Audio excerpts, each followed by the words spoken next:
Сәлем баршаңызға, мен каналыма қош келдіңіздер. Бүгін сіздермен осындай ерекше қатпарлы газдалған суда, яғни сарыағашта дайындалған самсаның дайындалу жолымен бөлісетін боламын. Ең алдымен бізге ұн керек болады. Ұнымыздың үстінен тұзымызды, қаймағымызды және де осындай кез келген газдалған суымызды құйып, қамырымызды илейтін боламыз. Дәл осылай жасап көріңіздер, достар. Міндетті түрде бәріңізге сөзсіз ұнайтын болады. Өйткені піскеннен кейін нағыз бір тандырдың самсасы сияқты дәмі ерекше самса дайын болып шығады. Дәл осылай қолымызбен жақсылап илеп, июін қандырып болғаннан кейін қолымыздың көмегімен тағы да бірнеше қайтара осылай илеп жіберсеңіздер, қамырларыңыз керемет жайылатын болады. Осылай салфанға салып, иленген қамырымызды бөлме температурасында 30 минутқа қалдырып қоямыз. Сол аралықта салмасын дайындауға кірісетін боламыз. Менде сиыр етінен жасалған фарш, және де 3 картоп, және де пияз қостым.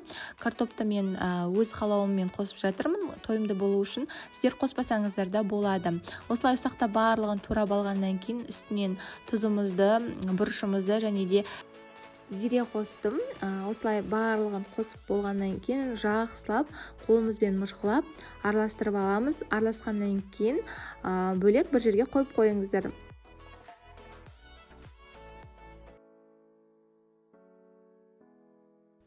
Одан кейін қамырымызды жаюға кірісетін боламыз. Июі қанған қамырымызды осылай қолымыздың көмегімен бірнеше қайтара басып жаятын болсаңыздар, қамырларыңыз өте дөп-дөңгелек, осындай бір шеті қалың, бір шеті жұқа болмай керемет жайылатын болады. Осылай әдемілеп дөп-дөңгелек етіп, жұқа етіп жайып болғаннан кейін 82% майымызды ертіп, осылай үстіне құйып, қолымыздың көмегімен жағып шығамыз. Осылай бір тегіс етіп жағып шыққаннан кейін видеода көріп тұрғандарыңыздай қамырымызды жақсылап орап шығатын боламыз. Оралған қамырымызды міндетті түрде тоңазытқышқа немесе мұздатқышқа салып алыңыздар, кеспес бұрын, өйткені арасындағы майы кішкене болсын қатайып, қамырдың құрамына сіңсе өте жақсы жайылатын болады самсаның формасында. Әрі қарай осылай тоңазытқыштан немесе мұздатқыштан алған қамырымызды көз мөлшерімен немесе 45 граммнан кесіп шықсаңыздар болады. Мен осылай көз мөлшерімен кесіп шықтым.